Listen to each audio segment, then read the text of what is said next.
There we go. Good morning, Brian. Live-ish. Live-ish. Brian and I are live. Yet again, Low Tech Lorri has had technical challenges with YouTube, not letting me go live, but Brian and I were chatting. But Um, it's being recorded in front of a live studio audience. yes, my So cat it's is live. back here. Yes, there we go. And it's funny, as soon as I do my first Zoom call of the day, she hops on and starts crying and making noise and wants attention. So, yes, my cat is live with us. Good morning, everybody. It's Coach Lorri Lown here from California with Coach Brian, live from where are you today? Vermont. Okay, Back you're in my home. new home state of Vermont. Yes. Yes. This is the Team Wilpers Cycling Challenge and our athlete briefing number 3 for our spring climb challenge. What you up to, Brian?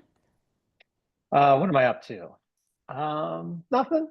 Just, general life, moving along, waiting for summer to finally hit Vermont. It's still like 45 degrees some days in the mornings here. So yeah, it's crazy. Yeah, Yeah. I'm still wearing like toe warmers and winter gloves sometimes when riding. Yeah. We get a couple nice days here or there, but we've had like a good 10 days of rain and cold, damp morning weather, which is kind of a bummer. Rain, we're going to talk about that later today because Lehigh is this weekend, Lehigh It Valley. is. And Cappy, we'll share our best tips with you later about riding in the rain. Um, we're pretty warm here. We've got a our first spare the air alert, which happens when it gets too warm and or too cold when people are. Spare the air. You What? don't know what a spare the air alert is? No, I live in Vermont. We have good air. I have no idea what spare the air is. In New York, we Uh, didn't care. So Yeah, it's when a lot of times it happens like it's really foggy out today. And a lot of times it will happen when the fog holds in emissions from, Silicon Valley, 3 gazillion, mazillion people driving their cars every day, even though a lot of but us they're have all kids. electric. I know. But, and they don't want you to burn a fire in your fireplace and that kind of thing. So yeah, so spare the air alerts. We see them a lot in the summer when it gets hot. We see them in the winter when people are burning their fires, mostly on foggy days. So it's supposed to be pretty darn warm this weekend. Even here at the coast, it's supposed to be in the 80s, which is very unusual. So my jersey protocol now is my mesh jerseys. It's like long sleeve weather is gone, and even spring jerseys are gone. I'm in my mesh. So yeah. Not here. Still long sleeve jerseys some days. Summer weight, but long sleeve jerseys. Yeah. But yeah, it's still a little chilly. Still vest riding weather. Yeah. Um, we'll have to do a topic on dressing at some point. But we've got a great topic today, and I want to thank Carolina Wickstrom for this topic. So she posted on the Facebook group, and first of all, I want to give a shout out to everybody who gave her great responses. Brian and I are going to talk about this too. Brian has no idea what I'm talking about. And he's like, what is this question? Anyways, thank you to Guy and Thorsten and Michael and Anna and Nancy and Camilla and Kevin and Brittany and Alicia. All of you had great answers for Carolina, and we're going to supplement that as well with some other information. So her question was this. You've been holding your breath, right? Yeah, let's roll. Carolina lives in Abu Dhabi. No, she lives somewhere really, really hot where it's not possible to ride outside. Anyway, she posted the question, how should I train to attempt a 100-kilometer ride? I'm fairly new to cycling. I live in a very hot climate, so all my training is on the Peloton. Riding outside is not an option. And she emphasized that several times in this post when people said, can you get some time outside? And she's like, no, I can't. But in 2 months, we're visiting Burgundy, and I want to challenge myself and do a 100-kilometer ride.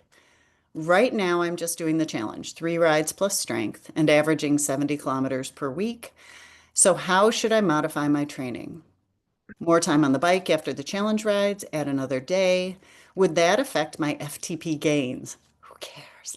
I didn't, I forgot about that part of the question.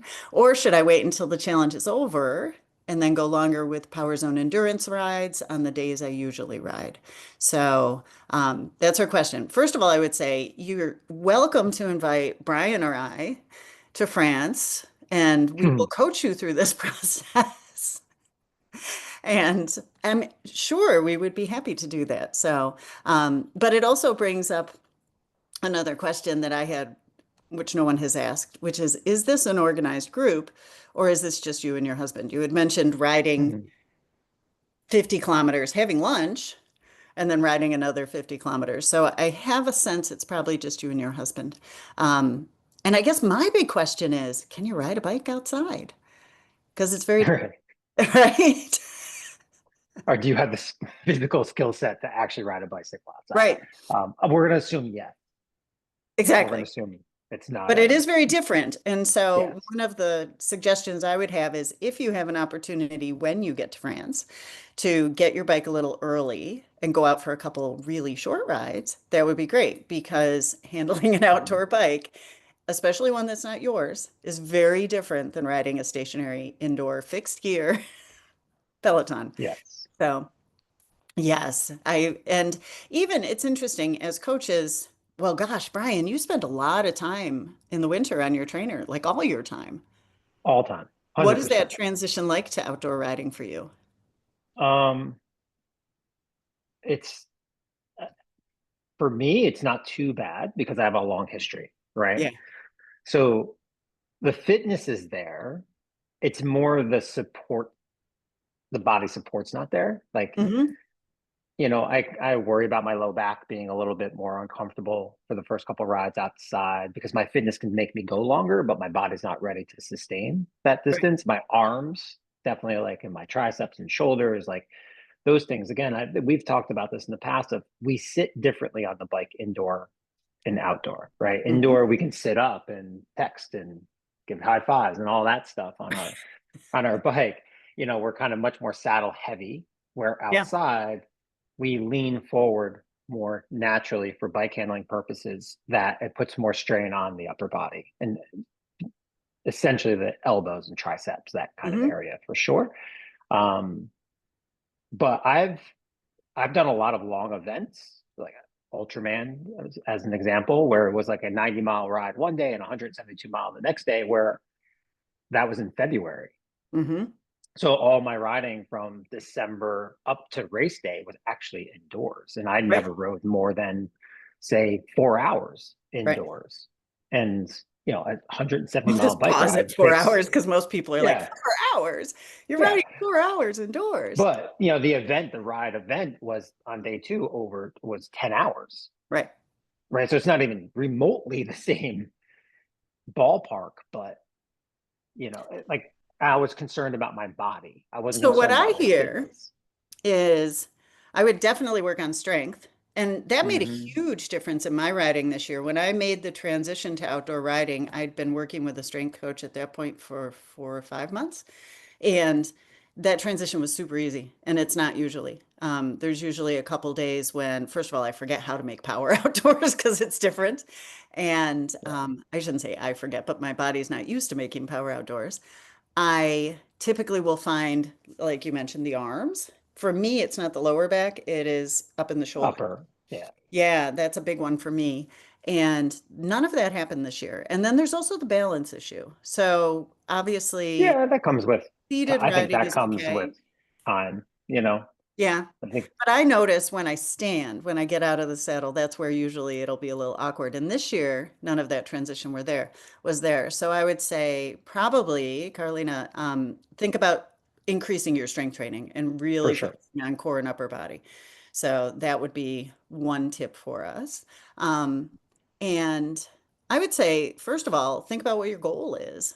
Do you want to have fun? Is this for time? It sounds like you just want to do it so you can put your stamp on France and you rode your bike there and it's going to be a lovely, Hmm.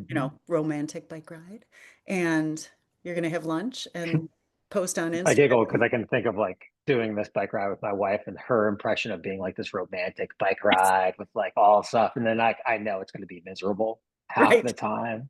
And she's going to be mad because it doesn't meet her expectations of it. So I'm just like, oh my God, I can Right. only just imagine. And But then you're going anyway. to be uncomfortable the rest of the week. So I would say do it at the end of the week. So um, then you get to go home. Um, I would also say, I'm going to skip forward and say Bike Fit matters a lot here. And I know you're going to be riding a bike that is not yours. And one of the pieces of advice someone said was experiment with your bike fit. So change your saddle height and your bar height so you could adapt to any bike. And I would say that's probably not great advice. But probably the best advice is book a bike fit appointment with us because we don't have to just fit you. We can help you and coach you through this as far Yes. as position on the bike and what it's going to feel like differently and working on that kind of thing. Yeah, And I would to questions. build on that. I think that's a great idea. And the fact that because a lot of times in the bike fits that we do indoors, some of these people also ride outside. Hmm. And what I always say is like, listen, these bike measurements will not transfer to your outside bike, but the bike feel will Hmm. transfer to your bike outside. How does it feel to lean into the handlebars? How does it Right. feel to sit properly? How does it feel to slouch and not be in a good position? How does it feel to have that pressure in the bottom of the foot? What does too high feel like? What does too low feel like? Those things, and those things can all apply outside to where you get on the bike and you start riding. It's like, okay, let me raise my saddle 10 millimeters. How does that feel? Let me raise it 10 millimeters. Oh, that feels too high. Let's come back down Yeah. 5 millimeters and walk And through one of that the things we process. see a lot with new riders, I was leading a ride Wednesday night, and there was a woman who had taken my skills clinics who still was doing things really incredible. I won't even tell you. Her handlebar was rotated up on a road bike, which for those of you who don't ride road bikes, that means nothing, but Brian will understand. People do this Mm-hmm. when they feel like they can't reach, and it just completely changes the dynamic of the bike and makes the drop part of the bar unusable. And anyways, she had her saddle so low that she got to every stop that we took and she unclipped both feet and put them on the ground, which is not what you usually do. And what does that do long term? Well, it's going to give you more saddle discomfort for one, if your For saddle's too sure. low. And also potentially is going to lead to a knee injury. So I would say For make sure. Low sure back. as much as you would like to be able to touch the ground when you're riding, make sure that you have proper extension and that your knee is in the proper angle because otherwise, um, saddle discomfort, knee injury, we want to avoid those. So Yeah. maybe It's always again, that, right? I want to be able to touch the ground because it's safer. Well, it's not safer to ride in that manner, right? right, Your bike handling is not as good. It's dangerous on the joints, things like that. So it's like, are you, you know, leaning towards safety at one end that is not truly safety because clipping out's really not really right, the hard part, but and putting yourself in risk in the other end. yeah. So Yeah.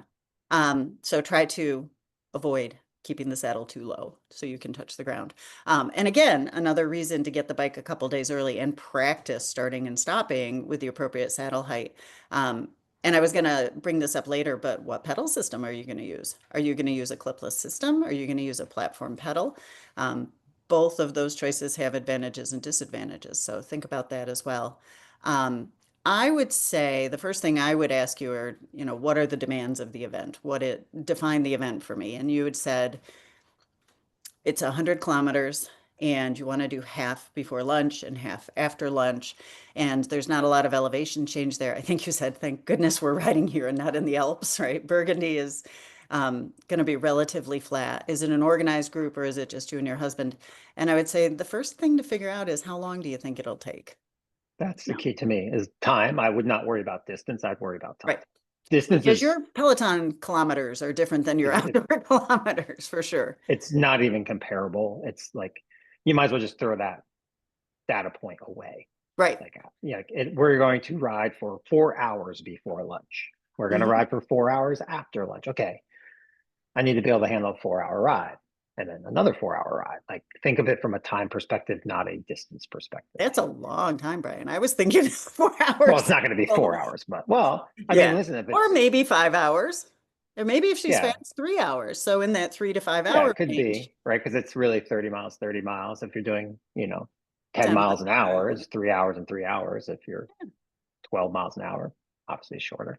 Yeah. So, So think about it that way. And then you're going to progress your training. I would say, and Brian, I don't know what your recommendation is, but usually if you can do 75 to 80% of that duration in your training, that would transfer.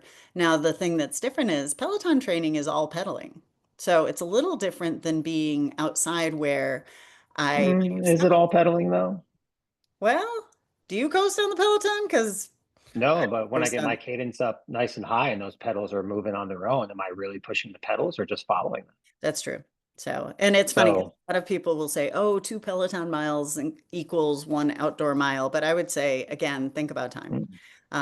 I mean, And I can spin my cadence up to 90 and unclip and let that flywheel spin for the next 5 minutes on its own, right? Like, don't give people so ideas.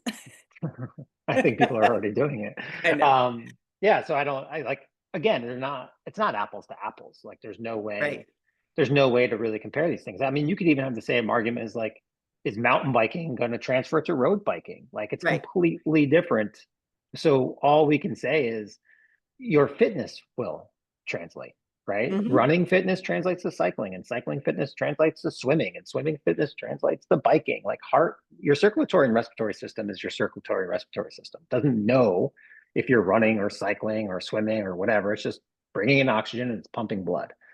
Now, You the know, difference is muscular endurance. yes, So using my muscles, my body in the specific way that I'm going to use on the bike, because the muscles will get fatigued if not. If I did all my correct. training swimming and decided to go out and do a cycling event, what would be tired? Not my cardiovascular system, my muscular system. So, Yes, and most likely neurologically. Like that's because your yeah, brain doesn't understand how to do it. right. So this is at least close enough aspect that it's going to be pretty similar. It's still Mhm. different. Our brain's still going to view this process differently, but the major muscles involved are going to be the same. But yeah, I would say it's more time.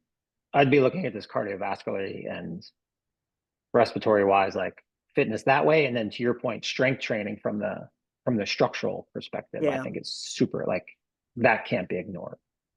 yeah. But did she need, do you need to be 75%? I mean, passion will Um, get you through. We know that in baguettes. Yeah, to your Yeah. point, exactly right. As well as like, I think it's the weekly volume that's much more important than it is the Mhm. single day volume. And now I've always heard folks say if I can do the same volume in 1 week as that event, then I should be pretty well prepared. So if you can do 100 kilometers in the week, should you be able to do 100 kilometers for your event? And I would say probably. Close. I would say that the misnomer on that would be, let's use this 100K for example, and let's say it's going to take 6 hours. All Hmm. right, we'll just use that as an example. If I do 6 1 hour rides, does Right. that Not mean I quite can the ride same. for 6 hour time? No. Now, I think when people are talking about that example, they're talking about like when I was doing a 100-mile run, for example. I didn't even run 100 miles a week. Right. Right? I might only run 70 or 80 miles a week, but my long runs were still like 3 hours and they're Hmm. capped at a certain time because there's a risk of injury Right. that Well, goes much up more after so three with hours. running than with cycling, though. Yes. Right. So what I'm saying is like, I think that's where a lot of that comes from, or like the people are doing Unbound 200 this, this Today. weekend. You're like, do they have to do like, do they have to do 75%? Do they have to do a 150-mile ride? No, but they still have to have long rides that are still Hmm. relative. So I would say, let me ask you this question. For this person that's going to do this, let's say again, it's going to take 6 hours. What should their longest ride indoors be? You know, doing a 3 hour ride on a Peloton is probably most people's max, probably more than I would most agree. people's max. I would say more than most people's max. Yeah. Yeah. Um, it's a hard one. If it were an outdoor rider, I would absolutely say if you're planning to ride 6 hours, if you can do 3 or 4 hours, that's great. Um, 100%. yeah, but for an indoor rider, again, and I think it's different. Um, and maybe what you could do is do a couple of 2 hour rides back to back, I or would do a two do that hour the same structured day. ride, Yeah. right? Like one of Matt's 2 hour structure rides I would do And then because do the some intensity of endurance. that is going to be harder than the intensity of your 2 hour or three Right. hour kind of, this is where TSS would kind of fall into play, right? Like 3 hours of riding easy might be the same TSS as 2 hours riding a more challenging interval type workout. Right. So doing like a Tuesday, like in to your point, maybe you do a back to back where you do a 2 hour ride in the morning, And go then a have 2 hour ride lunch, in walk the evening. around, go watch a movie, and then do a 2 hour ride in late afternoon. So the Hmm. body has some recovery, but also there's that kind of sense of fatigue and like, oh my God, I already worked out today. And now I'm getting back on the bike. Right. That's something that you and I know I practice depending on the events that I do, where I might do a 3 or 4 hour ride in the morning and Hmm. then take a 2 or 3 hour break and then get up and go again in the afternoon because I want that feeling of like, man, I don't want to get on the bike right now. Right. My legs feel heavy. This doesn't feel good because I also know 20 minutes into spinning my legs, I'm going to feel great again. Hmm. And I'm like, oh, yeah, this is great. So after lunch, when you get on, you're like, oh my God, this was a mistake. You kind of have that experience of being like, hey, you know what? 5 miles down the road, I'm going to feel good again. Hmm. So let's just keep pedaling and then see what happens. So Yes. I would do a workout like that. I think, yeah, definitely doing like a 2 hour, having a break, doing another 2 hours in the afternoon. So Brian mentioned a term I want to define for everybody who doesn't know it. You should if you're in our group, but probably not. Or maybe not. So TSS, or training Mhm. stress score, which is a basically grade of your workout based on duration and intensity. So I can do a 30-minute really hard ride and get a higher TSS, training stress score, than maybe a 2 hour longer, easier ride. So we're looking at the fatigue on the body, basically. What is the demand on the body? So Correct. that's training stress score. Um, yeah. So progress your training. That's the long and the short of it. And I would say you got some really good advice from folks there saying, hey, you could add on some endurance to your weekday rides. You could add on longer rides on the weekend. And also, our advice is you could split it up in a couple of rides or do a back-to-back, Saturday, Sunday, or split day where you're doing a workout in the morning or in the evening. So, Yeah, I um, would say based on the challenge, mhm. I would probably, because it's, based on your 3 hard rides, Tuesday, Thursday, Saturday, right? And I assume that this person's doing the 5 ride challenge. So they're also running 3. on Wednesdays, three. Yeah. Um, so if they're doing the three, I would say do those 3 quality rides. And depending on what the long ride is, I would probably extend that one, or I would add in a fourth ride, Yeah. another semi-long to longish ride, I think 4 days 75 a minutes week to 2 hours. for a lot of folks is a sweet spot. I think 3 Hmm. is bare minimum. So I would add in another day if you could as well. Yeah. Agreed. Let's talk about, I've globbed together a whole bunch of questions here about clothing and equipment. And, you're going to be in France, and I happen to know it can be kind of humid there. What are you going to wear when you do this ride? Are you going to wear a cycling kit? Are you going to wear shorts? Um, I can share something with you. I have these really cute cycling dresses. You have to wear shorts under them, but they're lycra dresses and they have pockets. They're called Numu, and that's what I wear when I'm tooling around doing social rides. They're awesome, but think about that. What are you going to wear? And if you're going to wear a chamois, train in your chamois, right? So train in your shorts that you plan to ride to make sure that they feel good. Will you use lubrication of some kind to reduce chafing and discomfort in the saddle? So think about all of those. What else would you add in that category of kind of clothing? Nutrition, Yes, nutrition was the next, nutrition. right? How do we Like, what do handle you, nutrition and hydration? It's not just yeah. wine. Oh, and sunblock, obviously, but they're Yeah, coming from a hot climate. They're probably very aware of that. right.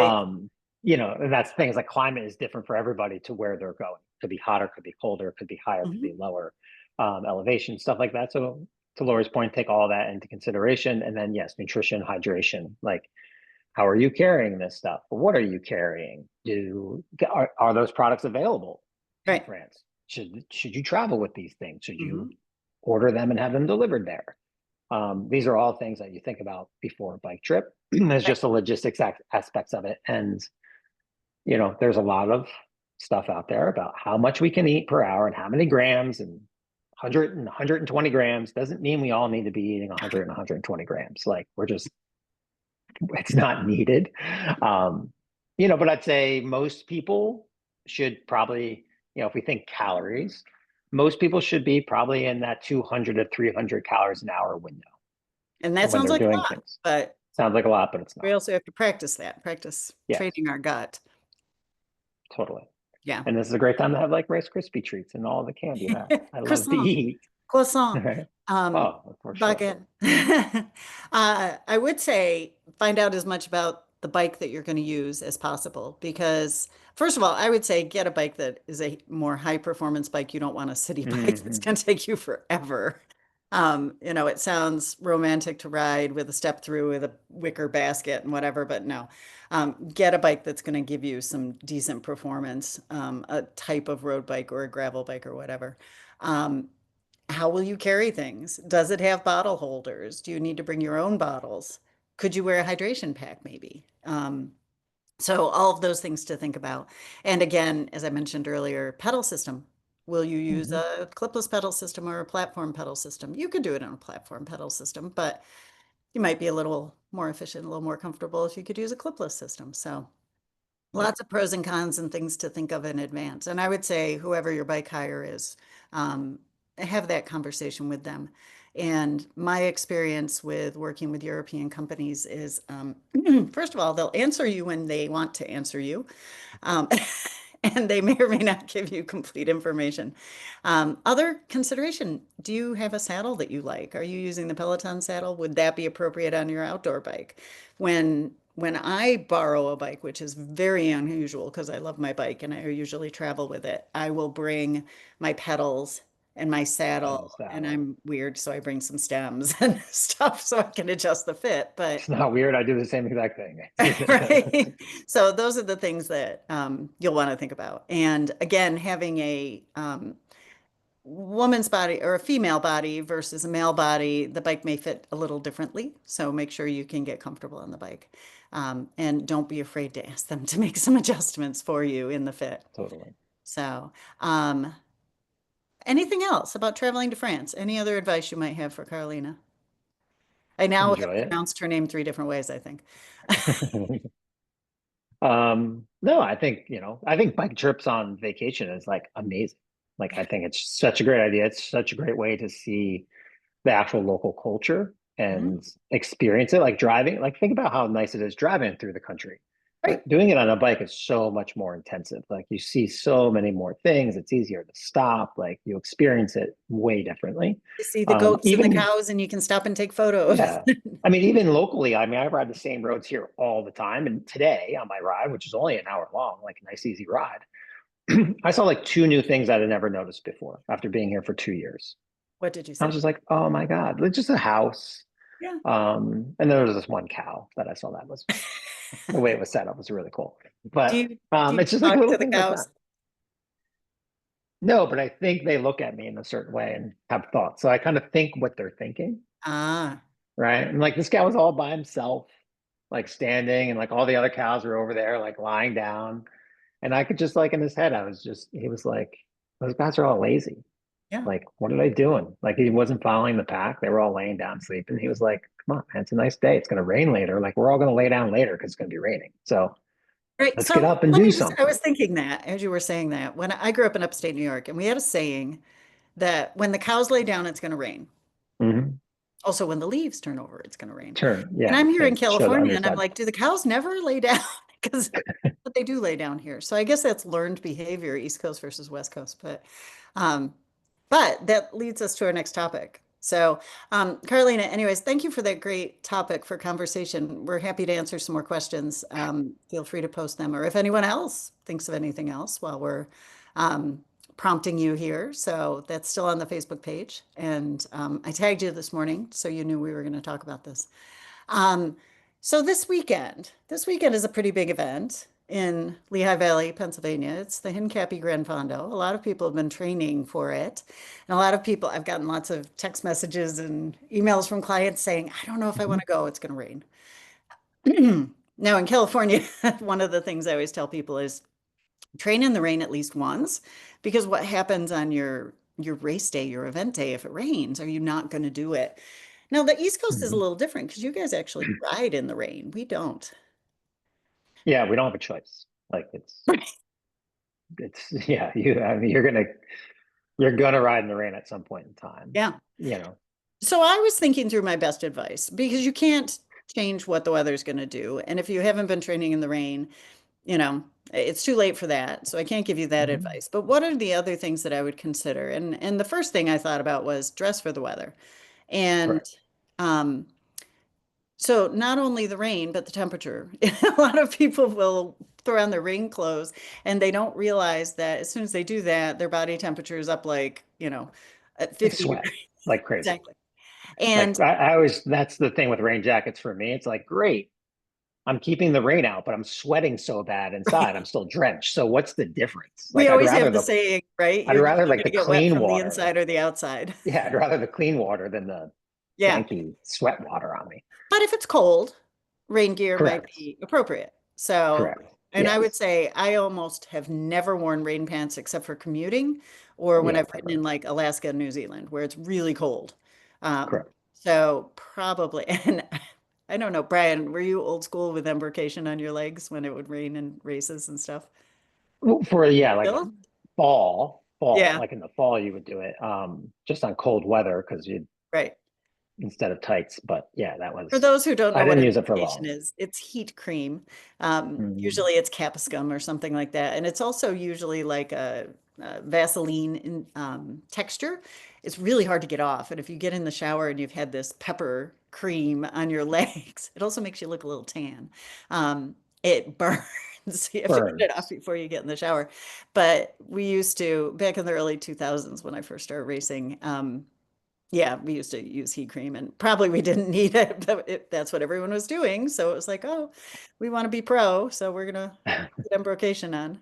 We even don't had want an to burn my eyeballs sponsor. out, so I know. Exactly. Don't mistake your heat cream for your chamois cream. There's a big difference. no, And if you no, make that mistake, you'll only make it once, I can tell you from personal experience. you'll never ride a bike again. No. But anyway, that's Yeah. But also, so you may want to bring a rain jacket, obviously. yeah, And if you don't typically wear gloves, maybe wear some gloves. There are some great waterproof-ish neoprene type gloves. neoprene. Well, the neoprene are like really what's happening with the neoprene is your hands are going to get wet. Yeah. The idea is that the neoprene, just like a wetsuit, the idea Mhm. is that the neoprene then warms up the water that's in there to keep your hands warm Yep. instead of getting damp and cold. They're odd. Neoprene gloves are odd. I have Well, they're some, hard but to handle your levers. I yeah. also used, there was a company called Sealskins. I don't know if they're still around, but they made Hmm. neoprene gloves and neoprene socks. And the first time I rode in Alaska, I rode in all those and they're very stiff and it's just weird, but that's an option. Yep. Another option for clothing choice is wool because wool will stay warm when it's wet. So a wool base Correct. layer, wool sports bras for those of you who wear them, wool jerseys, there are wool bibs, but wool is a great option in my opinion, and wool gloves definitely help, as do wool socks. That's my go-to in the winter is pull the wool out because it's going to keep you warm, Yes. even when you're sweaty, even when it's wet outside. Yeah. So, Wool socks are usually a go-to for me. Vest, like instead of a rain jacket, they do make rain vests as mhm, well. That's just a little thicker, again, for temperature. Um, it really depends on how hot or cold it's going to be. And mhm, again, the rain vest or rain jacket's only for a temperature thing for me. yeah, And then the things that I think are like a must have when riding in the rain is a cycling cap mhm. for the brim, because if your glasses are too watery or dirty and you can't see, and you have to take your glasses off, the brim is there to protect your eyes from the rain. So you can actually still see, not get pelted in the rain. So I think cycling cap on a rainy day or possible of rain is like a must. But a light Um, lens too, Brian. I wear a light lens all the time, but yeah, instead of I wearing a wear a rain really, lens actually, but yeah, a um, rain lens. using a yellow or an amber or Hmm. rose colored lens is going to help you see better. And Yes, all but the they can time, but get, definitely when it's but raining. I always say it's like sometimes it's like riding with a windshield without windshield wipers. Right. Like there's so much rain on your glasses, you can't see anything, or the temperature is Right. so crazy that they just start to fog up. Right. Yeah. So then it's a matter of like, this is I where the pull them cycling down a little visor, bit. yeah, And so and try to I'll look out still over the get top. the protection, but I can see over them. Yeah. So to me, a cycling cap always, if it's raining outside or if I think it's going to rain, I always take one with me. Hmm. If it's super hot out and you're worried about that, you can literally just cut the top of the cycling cap out. Nice. So that way it's kind of like a cycling cap visor. It's kind of I can weird see. looking when you take your helmet off, but like you really only want the visor part. That's Yeah. the really important part. You can flip it up when not in use. So I always have one of those if I think it's going to rain. Shoe covers. I'll Hmm. do shoe covers, a rain cover over my shoes. One, it keeps them a little cleaner, but two, it's just a again temperature kind of Hmm. thing. And then the last thing is a fender. Yeah. Like having a fender in your saddle, and they make one, you get it on Amazon or whatever, it's called Ass Saver, I Hmm. think is the best quick travel kind of thing. It just kind of, it literally just slides in underneath your seat. So you avoid Um, that rooster tail. Yes, and it just comes up. But that is huge because what happens is that water is all spraying up into your bike shorts, into your chamois, which is getting drenched, and just like all that dirt and nastiness It is is going the right up in only there. time I have saddle issues is when I ride Yeah. in the rain. So Yeah. a The other fender thing is I like would a add to must. I that, have like four of them. I just leave them all over the place. I just always pop them off the bike. yeah, back to clothing, I would say, oh, toe warmers. I use chemical toe warmers a lot, and they do work in the rain. And they definitely, a combination of like a wool sock, chemical toe warmer. I don't do shoe covers anymore because I ride mountain bike shoes, and most of them don't work well with mountain bike shoes because the bottoms just wear They out. do now. There's a couple that Yeah, like I know um Velotones does, and I think Giro is now making one, but I've yeah, just, I have a couple pairs from Pearl Zumi yeah. actually that like Velcro over top that work really well for mountain Oh, good. biking. I'll check that Mountain out. bike style shoes. I still wouldn't wear them mountain biking just because you Right. tear them up walking around, Yeah. but they're very open bottom to Hmm. allow for The getting lugs. them on. Yeah. Mhm. The other thing I would say about dressing for the weather is keep moving. When the weather is not nice, Lycra and spandex are made for movement. They keep your body the right temperature when you're moving. They're not so good when you stop, and you'll get chilled quickly. Um, and it's also hard to get started again, that motivation. The first time I rode in the rain on a training ride a million years ago, we stopped at a coffee shop and I never got back on my bike. I called a taxi. This was back in the days of taxis, and which was not easy because he had to put my bike in the trunk Mhm. and take me back to San Francisco because I refused to get back on my bike. I was a pretty flower back in those days. I actually rode in the rain. There were only two of us that decided to do the ride that day, but keep moving. The other thing I would say, as far as your skill level of riding, I'm always a little more conservative when I ride in the rain. So what does For that mean? sure. When I'm leaning the bike, I'm probably not going to lean quite as aggressively in my corners, my descents. I'm going to give myself a little more time to brake. Mhm. And I'll also pre-brake, so apply and release the brakes a handful of times just to dry off the braking surface if I know I'm going to be braking. Um, yeah, and I'll lower the PSI in my tires a little bit. This is not as big a concern now that we're running lower pressure and, wider tires and that Bigger kind of thing. tires. But yeah, I Yeah. want a little more grip, a little more, Yeah. Break slower, break longer. yeah, That's my yeah. motto when I'm riding. And remember, you paid to do this, so smile and have fun, right? Yeah, and just also like in pack riding groups, like it's not going to be as much of a pace line or pack groups because it's really hard to ride on somebody's wheel when it's wet outside Yeah. and all that spray is coming up into your face. And people are just a little bit more cautious. So, Mhm. your expectations need to change when you enter into an event and on race day it happens. Like if you were thinking about racing, well, listen, if you have the skill set, go for it. Like keep racing. Like I would if in certain situations. But let's just understand, like if I thought I was going to do this event in 5 hours, it might be 6 hours Hmm. because that's what the environment is forcing me to do. It's not on my ability or anything like that. It's just the Right. environment at which we have now. It's wet. I can't corner as fast. I can't brake as hard or as It late. won't descend Like as those fast. things. I won't descend as fast. Like all these things are going to affect your overall time. Mhm. So just allow it to affect the overall time. Expectations. That's all Yeah. it is. Like make sure your expectations meet the task at hand. But it can be fun to ride in the rain. I mean, think I about love a it. little kid. It's like I jumping love a it. puddle. Unfortunately, you Yeah. have to clean your bike, and mom's not going to take your rubber boots off for you. But it, Yeah. I like riding in the rain. I hate starting in the rain. yeah, me too. Like if it's raining outside, I have a hard time walking out and getting on my bike. If I start 10 minutes before it starts raining and it starts raining, I'm like, all right, well, I'm here, I'm out. And Yeah. to your point, afterwards, taking care of the bike. Yes. That's the biggest thing. You gotta dry it off. If Hmm. not, rust is gonna set it on a chain, stuff like that. Like just hose it down, dry it off, like Hmm. with a towel, drivetrain as well as your bike. And then I would also, especially if it's a light rain or just started raining, definitely clean your brake rotors if you have disc brakes with some alcohol and a handkerchief, just because you want to get any of that rotor oil off the rotors. So that way you don't end up contaminating and getting the loud Yeah. trumpet horns every time you try to I stop. know. I love the trumpet horn when it's raining. I'm like, I do it just to be annoying. But for those Oh, of it's you like a horn. who Lets breaks, everyone know you're braking. Exactly. Disc brakes get quite loud in the rain. And they do. They sound like a trumpet. And I'll just do it just to be funny. But anyways, but the bottom line is live to ride another day. So use your best judgment. If you've never ridden in the rain, maybe do a shorter version of the ride or opt out. But here are some tips that we gave you that may help. So I think that's about it. Do you have anything big coming up, Brian? No, not really. I'm trying not to do anything super stupid this year. Yeah, me Um, too. I changed my goals. yeah, I really don't have many things booked. Like I'll do a race. I'm in New York City next weekend, and there's a race in Prospect Park, so I'll hop into that just for some fun. And then I'm trying to put a four-man team together with our old boy Greg Wagner. I'm trying to convince him to be our fourth for a 24-hour mountain bike race. Oh, It's a nice. four-man team, so that would be fun. That in Vermont. In New Hampshire, Okay.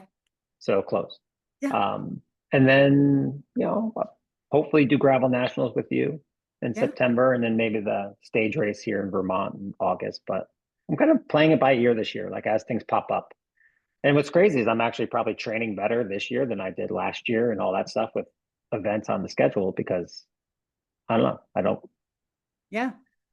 it's taken a lot of pressure off, which is nice. Well, and I made a really hard decision after my last event to take some pressure off and get back to kind of the fundamentals and work on my why and Hmm. my mental health. And so I took all The my fun. events off the calendar.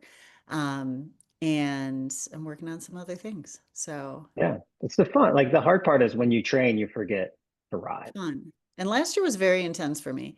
And I think that didn't serve me really well going into this year. And all of a sudden, I felt like I was behind the eight ball. And yeah, so I'm doing some different things. And I went back to increasing the number of days in the gym. So getting a little stronger there and working on some other life things. And yeah, so yeah, I'm riding for a little more fun, doing a little more social stuff. That's I why we miss all started you, doing it in the beginning. right? I know. Anyways, And that's the hard part. I do think we do lose track of that. Even indoor Peloton, like the challenges, and FTP, and all these things. Like all of a sudden, we get these markers and we want to move right. them up, and Yeah. we forget the mental health aspect and the joy aspect of just riding.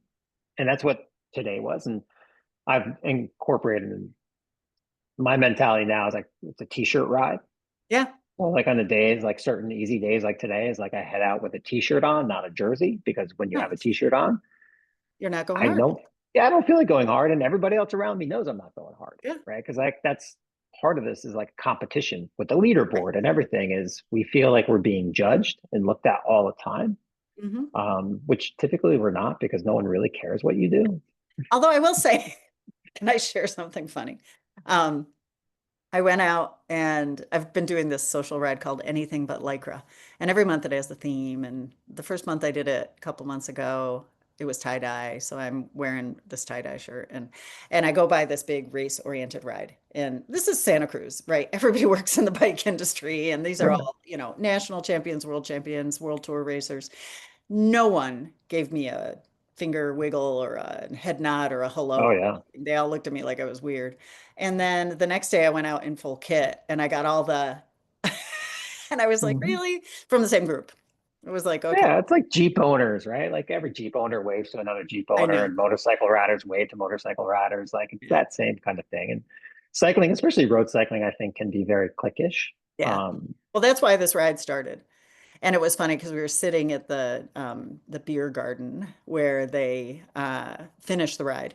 And there was a big group ride from over the hill that came over. And they were all oh, in. rival group ride.